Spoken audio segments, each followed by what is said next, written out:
Pogo, o palhaço assassino. Ele era um serial killer.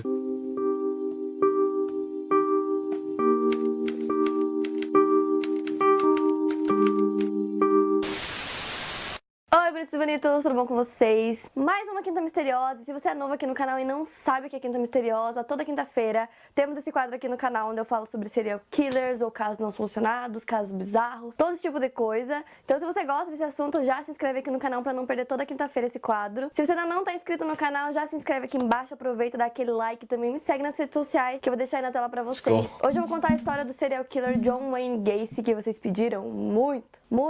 E eu lembro que Vamos ouvir a história do John Wayne Pogo. Gacy foi um dos primeiros que eu li, então há muitos anos atrás eu já conheço esse caso. E vocês pediram, então hoje eu vou contar a história dele pra vocês.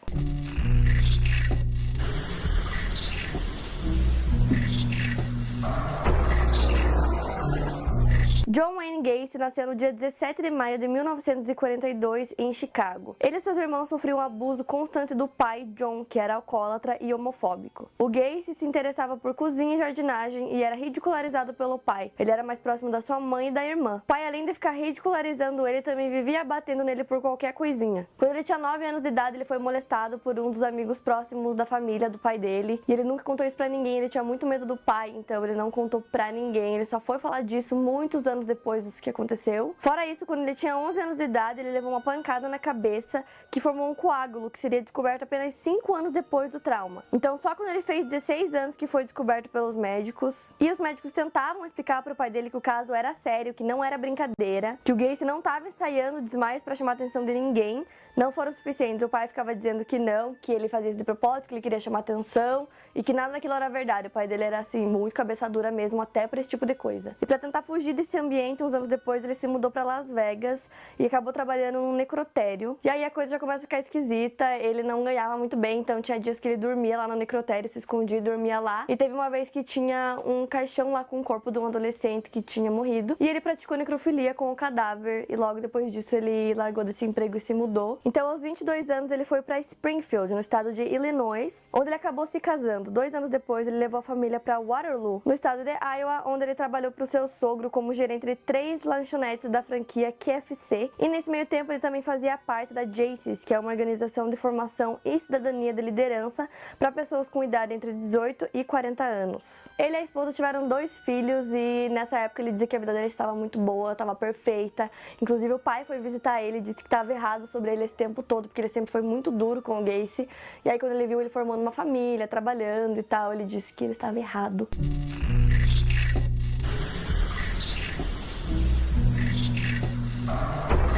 Os crimes.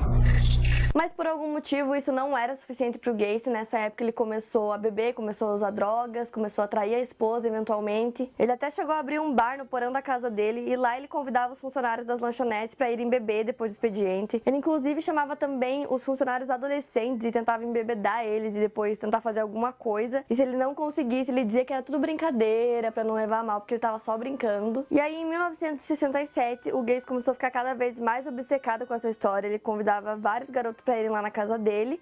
E aí, nesse ano, ele convidou um garoto, filho de membros da associação comunitária que ele liderava na época, pra uma sessão de filmes na casa dele. Chegando lá, o Gacy embebedou o garoto e tentou fazer alguma coisa ali com ele. E quando ele viu que não ia dar certo, ele ofereceu dinheiro pro menino, dizendo que se ele ficasse quieto, não contasse pra ninguém o que aconteceu ali, ele ia dar um valor pra ele. Porém, o menino não se calou, ele contou pros pais dele, então eles acusaram o John de abuso e ele acabou pegando 10 anos de prisão. E logo que isso aconteceu, a esposa se separou dele e foi morar em outro lugar com os filhos, então ele nunca mais viu a esposa e nem os filhos dele. Então, como eu disse, ele pegou 10 anos de prisão, então ele foi preso, e lá na cadeia todo mundo gostava dele, ele tentava melhorar a vida das pessoas lá, ele era um dos detentos exemplares, assim, que fazia tudo certinho, e várias pessoas até chegaram a dizer que ele melhorou a qualidade de vida deles dentro da prisão. Então, depois de 18 meses, isso mesmo, apenas 18 meses, ele foi solto. Pensei que fosse mais. Ele ganhou a liberdade condicional em razão do seu bom comportamento. comportamento carcerário. Então ele voltou pra Chicago e foi Ok, morar bom com a mãe comportamento, dele. Lá ele voltou a trabalhar em restaurantes, então ele fazia alguns bicos aqui e ali, e nem um ano depois de solto,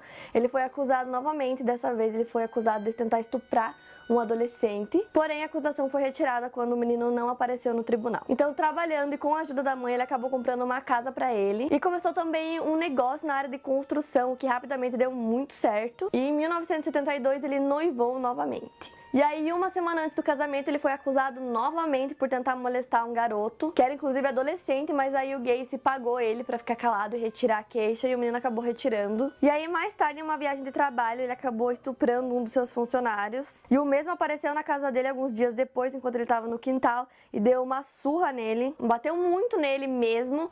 E aí, quando ele apareceu lá todo machucado, ele disse pras pessoas que ele tinha apanhado, porque ele não quis pagar o cara pelo mau serviço que ele fazia. Então, assim, a imagem dele já não estava tão boa. E para tentar melhorar isso, o Gacy fazia diversas coisas. Ele eventualmente entrou em um grupo chamado The Jelly Jokers. E nesse grupo as pessoas se vestiam de palhaços em eventos beneficentes, alegravam as crianças nos hospitais. E aí, em 1975, o Gacy entrou nesse grupo e criou um novo personagem para si, o Palhaço Fogo. Além disso, ele era um católico praticante e possuía posição de liderança em comissões religiosas. Ele era membro da Defesa Civil no estado de Illinois, capitão comandante da Defesa Civil da cidade, tesoureiro do Partido Democrata, empresário, e ele também foi até considerado o homem do ano na cidade. Então ele fazia todas essas coisas para tentar encobrir o que muita gente não sabia. Ele era um cidadão de bem, né, gente? Todo mundo gostava dele, todo mundo conhecia, ele era muito prestigiado pelas pessoas e fazia todas essas coisas que eu falei. Só que aí ele começou a levar as pessoas para casa dele, sempre levava homens lá, e a esposa dele não entendia, ficava meio assim com isso, e muitas vezes eram adolescentes também que ele levava para casa dele, e ele sempre levava esses garotos para garagem. Então ela começou a dar uma fuçada na garagem e acabou encontrando pornografia gay lá. E depois disso, ela confrontou ele sobre isso, perguntou o que estava acontecendo, e ele se assumiu ser bissexual para ela. E disse que a partir daquele dia eles não iam mais ter relações sexuais, e logo depois disso a esposa pediu o divórcio. E aí a coisa começa a complicar mais, ele se separou.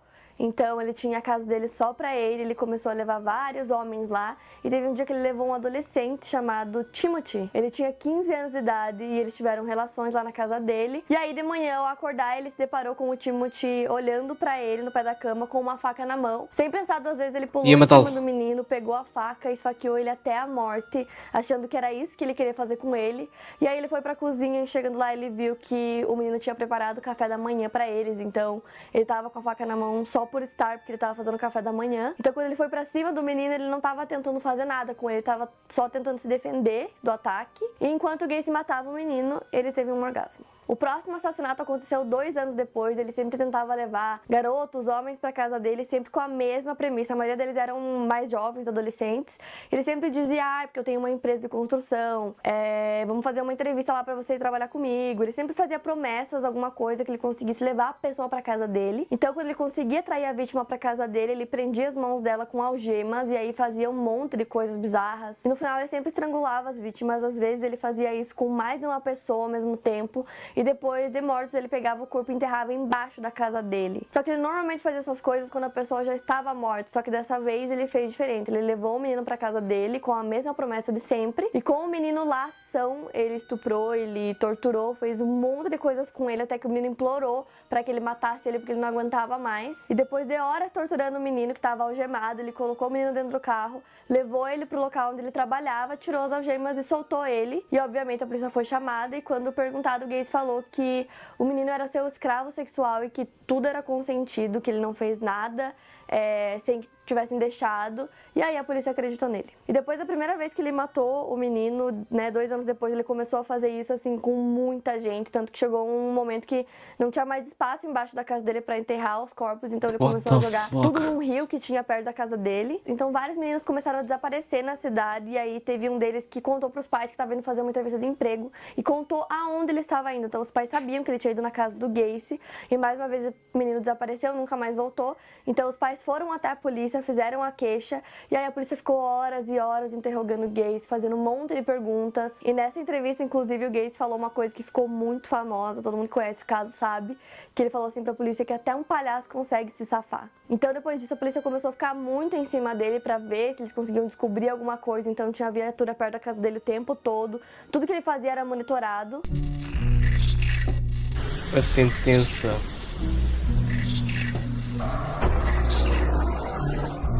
Qual é que será Até a que em sentença? 1978, depois de muita pressão da polícia, ele acabou confessando. E durante o julgamento, as teses ficavam se revezando. Mano, A e acusação o alegava homem ainda tira fotos a rir, mano. Tipo, ele tem orgulho do que fez. que o Gacy tinha condições mentais de entender tudo que ele tinha feito e a gravidade dos crimes. Já a defesa sustentava que o homem era doente mental e não deveria ser submetido Acredito, a uma mano. pena de reclusão.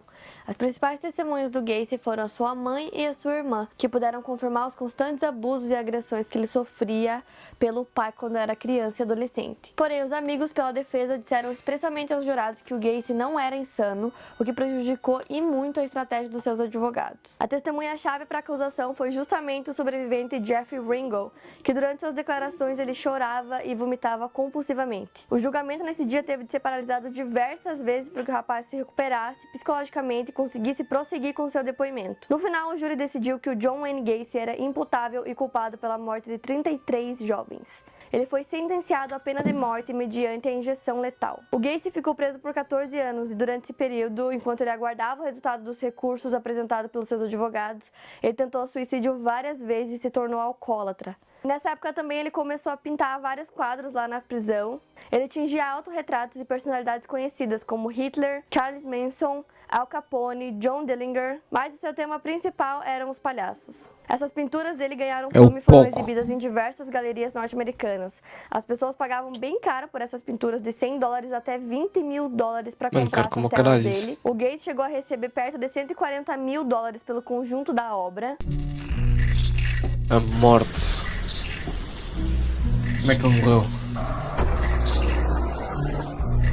A execução estava marcada para o dia 10 de maio de 1994. A expectativa na cidade era bem intensa. Todas as redes de rádio e televisão se deslocaram até a penitenciária Stateville, que era onde ele estava ficando, em Illinois, para fazer a cobertura do ato. Nas ruas, o povo cantava alto e brindava, aguardando com ansiedade o início da execução. As pessoas usavam até camisetas com inscrições "Nenhuma lágrima para o palhaço". Já no lado de dentro, o Gacy desfrutou da sua última refeição, que foi frango, camarão, batatas fritas e morangos frescos. Nas suas últimas horas de vida, ele permaneceu na companhia de familiares e amigos que tiveram de se retirar às 9 da noite, e aí os preparativos finais começaram por volta das 11. Exatamente às 00:01, ele foi movido da sua cela, amarrado a uma maca e foi encaminhado para a câmara de execução. Através de uma janela, algumas testemunhas conseguiam acompanhar o ato. As suas últimas palavras foram "Kick my ass". Após 18 minutos, o palhaço fechou seus olhos para sempre, provocando alívio em todas aquelas pessoas que estavam lá do lado de fora cantando e vibrando muito. Porém, para todos os pais que perderam seus filhos, a morte dele não adiantava de nada, porque eles não podiam ter os filhos de volta. Então, apesar do alívio, não era reconfortante, digamos assim. Então, gente, essa foi a história do serial killer John Wayne Gacy, o palhaço Pogo. Tem um documentário aqui no YouTube legendado que vocês conseguem encontrar e tem Yeah, man, damn. Tá aí, mano, sobre o Pogo. Mais um caso, mano, mais um caso perturbador.